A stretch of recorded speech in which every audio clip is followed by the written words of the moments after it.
Hey guys, my name is Elijah, and in this tutorial I will show you how to fit image to page in Google Documents. So first is to import your image, so go to Finder and drag and drop your image into your document.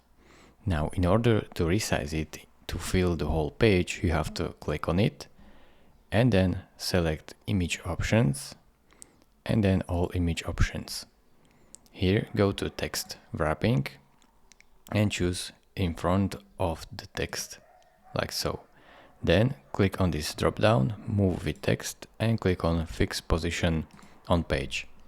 Now you can close this window and just drag and drop it to the corner and resize it to fit the whole page. So scale it up a little bit and drag it down to fill the page, like so.